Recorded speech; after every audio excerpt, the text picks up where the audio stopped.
voulait pas finir La voix par l'histoire rester d'amour. au centre du soleil, on Alors, ne faisait pas de racontez-moi donc, politique. tu peux comprendre ça, Odile, tu peux le comprendre. Ça avait été son rêve de jeune fille à elle aussi.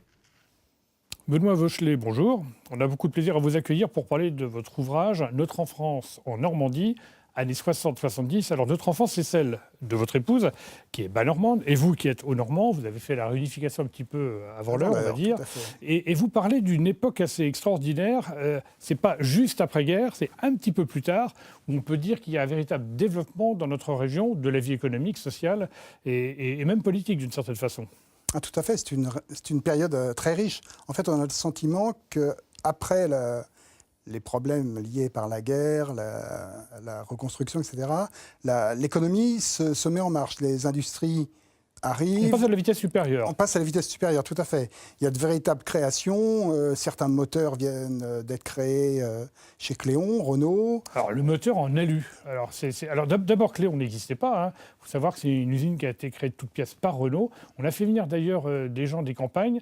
Moi, je m'étais laissé dire il y a quelques années que c'était aussi parce qu'ils étaient peut-être un petit peu plus dociles que certains ouvriers, notamment de la CGT, dont on craignait, pourquoi pas, des mouvements sociaux. Alors, je ne sais pas si c'est vrai, mais en l'occurrence, que ce soit Sandouville près du Havre ou Cléon, on a créé ces usines de toutes pièces.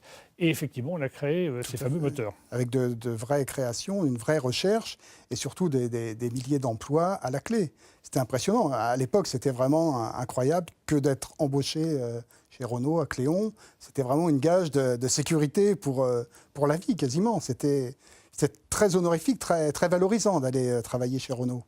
Alors, il y a quelques semaines, on a célébré les 50 ans de la R16. Alors, la Renault 16, c'était un peu le navire amiral de Renault dans ces années-là. C'est une sacrée voiture, quand même.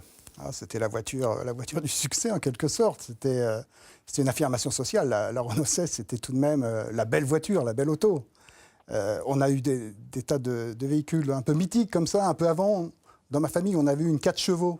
C'était la 4 pattes. Elle avait pour surnom la mode de beurre. C'est en raison de sa forme un peu arrondie. On se demande bien pourquoi, oui, la forme. La forme arrondie, tout à fait. Non, mais il y avait de véritables voitures. Et à Dieppe, on commençait à parler d'Alpine aussi également, qui fut un véritable succès. Alors, vous évoquez, par exemple, ça c'est au début du livre, vous dites, dans les années 50, on essaie beaucoup à la maison. À partir des années 60, on commence à s'organiser différemment. La médecine évolue, la protection infantile et celle des mamans également, et on est dans les maternités à l'hôpital. Et ça, c'est un peu la révolution aussi dans la région. Ah, tout à fait, oui. Les souvenirs qui m'ont été rapportés, c'est que véritablement, la mère suivait vraiment toute une période de soins avec des gynécologues. Enfin, il y avait... la médecine était beaucoup plus présente qu'elle ne l'était dans le passé. Et il y a eu une émergence de cliniques privées qui accouchaient. Et ça, c'est vraiment typique du début des années 60, effectivement. Alors, on va parler du France. Le France, donc, qui a été construit à Saint-Nazaire, mais dont le port d'attache était le Havre.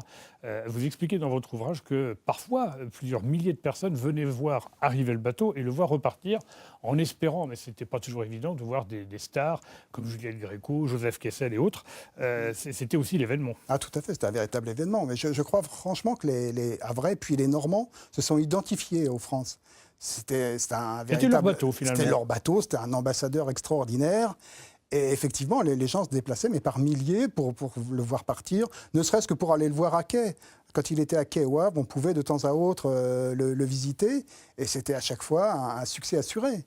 Et ça a été un vrai traumatisme, la fin du France. Le quai de l'oubli, ça a été dramatique, et le voir partir comme ça, mais ça a heurté la sensibilité normande. Alors ça, c'est les choses qui ne sont pas très marrantes. Alors il y a des souvenirs un peu plus drôles. Vous évoquez notamment la fameuse radio qui trône sur la table. La famille écoute la radio avec le père, c'est un peu solennel. Et vous parlez de Geneviève Tabouis. Alors je reconnais franchement. Alors vous évoquez le jeu des 1000 francs avec Lucien Jeunesse, Zappy Max. Là, oui, ça me parle à moi, mais Geneviève Tabouis, pas du tout. Et alors qui était Geneviève Tabouis?